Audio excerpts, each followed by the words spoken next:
네, 여러분 안녕하세요. 클레어입니다. 며칠 전에 미국 국회의사당을 난입한 폭도들 사건 여러분 보셨죠? 미국뿐만 아니라 전 세계에서 어떻게 저런 일이 민주주의의 심장이라고 할 수 있는 미국의 국회의사당에 저렇게 어이없게 당할 수 있을까라는 생각을 하면서 엄청난 충격에 빠졌습니다. 뉴욕타임즈에서 이번에 이 폭도 난입 사건에 대해서 어떻게 백인 복음주의자들은 극단적인 트럼피즘과 연결이 되었는가라는 제목으로 이 폭도들의 지지군, 근원이라고 할 수 있는 미국의 복음주의자들, 그러니까 극단적인 기독교, 개신교의 한 모습이라고 할 수 있는 사람들에 대한 이야기들을 분석했습니다. 제가 오늘 이 기사를 고른 이유는요, 코로나 이 팬데믹 이후에 우리도 수없이 많은 컬트라고 말을 했지만 어쨌든 기독교의 한 부분이라고 할 수 있는 이단적인 모습이든 극단적인 모습이든 그런 개신교들의 저항, 방해 이런 것들을 계속 싸우고 있는데 그 열방센터 상주 지금 거기서 일부러 검사 안 받고 저항하시는 분들이 지역사회에 퍼뜨린 걸 생각하면 정말 생각하고 싶지도 않은 수치가 나올 거라고 방역 당국에서 계속 그렇게 얘기를 하고 있죠. 어째서 종교가 이렇게 나라의 근간을 흔드는 폭력적인 모습으로까지 극단적인 모습을 가지게 됐는가에 대한 원인을 오늘 한번 다 같이 얘기를 해보려고 합니다. 여러분, 뉴욕타임즈에서 지금 얘기하는 거는 이번에 이 그 시위대의 사진을 보시면 보시듯이 십자가, 전면에 십자가. 그리고 이 사람들은 본인들이 이 시위에 참가하면서 트럼프의 선거를 훔친 바이든을 응징하고 트럼프에게 재선을 다시 가져다 줘야 된다고 생각하고 주장하는 사람들이 본인들을 선과 악의 대립으로 생각을 하고 성전이죠. 홀리워라고 하는데 거룩한 전쟁에 참여하는 군사들이고 또 이거는 good and evil 그리고 dark and light 어둠과 빛 그리고 선과 악의 대결 또는 자기들은 이제 악마와 싸우는 천사들 또는 심지어 세상을 어둠에서 구원하는 전사 이렇게 표현을 하고 있는데요. 이 사람들은 도대체 왜 트럼프를 지지하고 자신들의 불만과 어떤 이런 욕구들을 트럼피즘이라고 하죠. 트럼프를 통해서 드러내려고 하는 것일까요? 뉴욕타임즈에서는 역사적인 어떤 그런 이유들을 훑지는 않았는데요. 보면은 이 백인 복음주의자들이 대부분이 인종차별주의자적인 성격을 가지고 있고 트럼프가 표방했던 백인 중심주의 그리고 마가라고 하죠. 미국을 다시 한번 더 위대하게 라는 이 구호에 담겨있는 트럼프가 지향하는 그런 사회적인 어떤 이상향들이 이 사람들의 평소 지론과 아주 잘 맞아 떨어지고 그래서 트럼프는 사실 미국의 소외된 중간층의 백인 노동자 계층들의 어떤 대변하는 그 사람들의 욕구를 대변하는 어떤 아이코닉 같은 존재였던 거죠.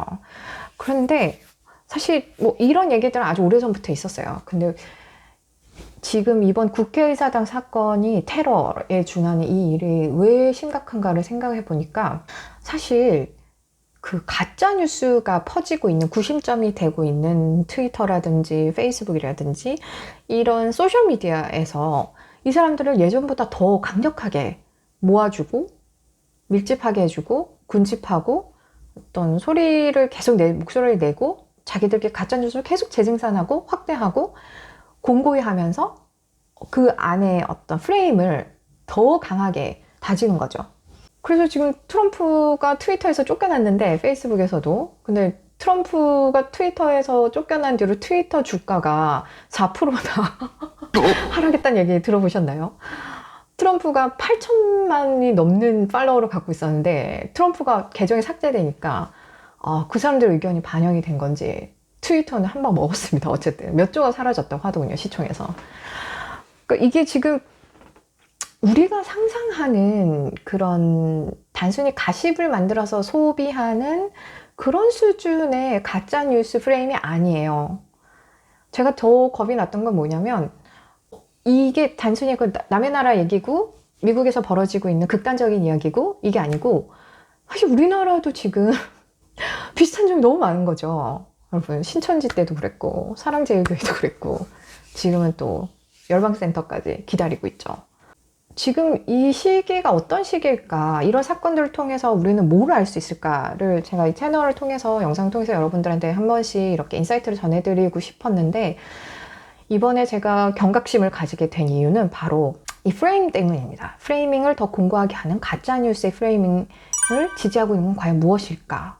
생활을 편리하게 하고 사람들이 디지털 공간에서 자신의 새로운 다른 삶을 확장해서 나가는 그런 문명의 이기로 쓰이는 게 아니라 가짜 뉴스를 퍼뜨리면서 이게 조금 더 어떻게 하면 더 공고히 될까? 그 와중에서 자신의 세력을 쌓는 사람들이 생기고 또 이게 그 안에서만 완전히 밀폐된 유튜브 알고리즘처럼 보던 것만 계속 보게 되니까 가짜가 진실이 되고 진실은 가짜가 되고 심지어 나는 내가 지금 보고 있는 게 사실인지 가짜인지 구분할 수도 없는, 그래서 가짜 뉴스를 구분하는 게 되게 중요해졌다라고 한 10년 전부터 얘기를 한 것 같은데 지금 이 팬데믹 재앙적인 상황과 맞물려서 진짜로 위험한 수위에 다다른 게 아닌가 이런 생각이 들더라고요.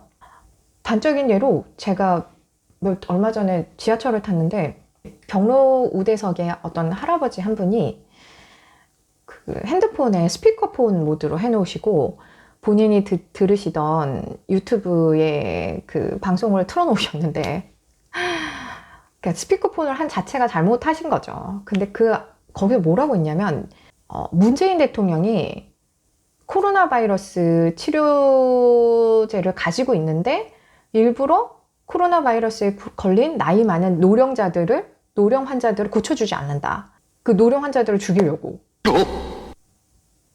그런 얘기를 되게 그 기계가 읽어주는 의미 있잖아요. 그게 계속 반복해서 나오더라고요.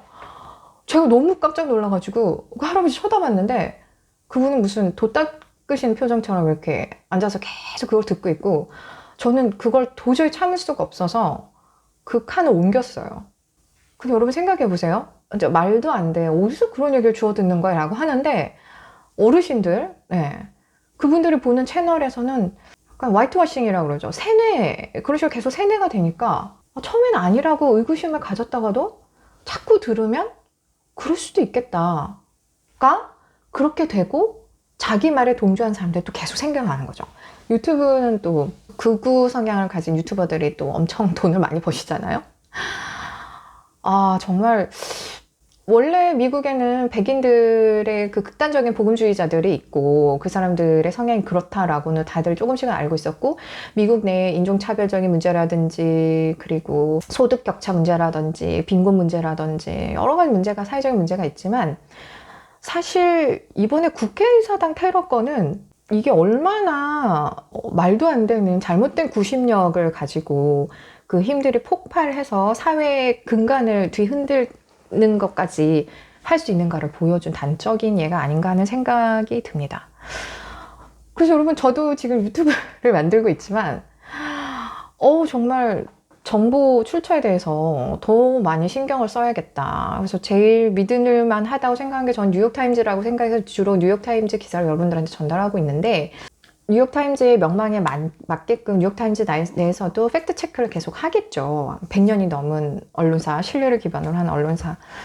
진짜 무엇을 내가 하루 종일 소비하는가, 내가 무엇을 듣고 쓰고 보고 있는가, 무엇을 나는 소비하면서 그 소비하는 거, 내가 지금 보고 있는 핸드폰에서 보고 있는 이런 것들이 곧 나를 형성한다는 게 굉장히 세상적으로 되게 무서운 현실로 다가왔습니다. 제가 여러분한테 드릴 수 있는 팁이 뭘까 생각을 해보니까 제 경험상 저는 이제 그 데이터 요금제를 되게 작은 요금제로 확 바꿨어요. 무제한에서 데이터 요금제를 돈이 많이 나오는 걸로 바꿨는데 그렇게 하는 이유는 뭐 통신비를 좀 줄여보고 싶기도 했는데 일단은 그렇게 하니까 유튜브를 많이 안 보게 되고 유튜브를 안 보고 이런 미디어 쪽을 이렇게 좀 덜 접하니까 책을 보게 되더라고요. 모든 분들이 다 저와 같은 방법을 하실 수는 없겠지만 여러분 종이 책을 보면 생각이 좀 여러분의 인성과 생각이 그 종이 속에 있는 활자로 다가오는 정보들과 합쳐져서 이렇게 좀 가라앉혀져요.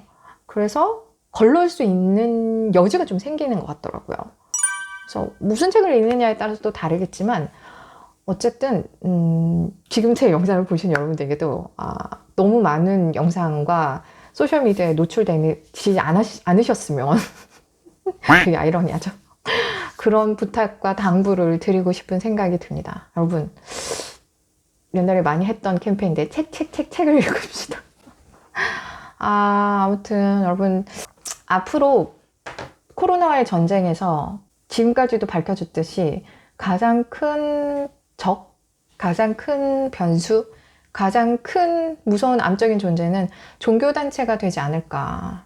이미 그렇게 되었고 하는 아주 씁쓸한, 하지만 왠지 그렇게 될 것 같은 불길한 예감이 또 들긴 하네요. 네, 여러분 오늘도 제 영상을 봐주셔서 감사하고요. 다음에 또 더 좋은 뉴스로, 더 좋은 인사이트로 돌아오겠습니다. Stay tuned, bye!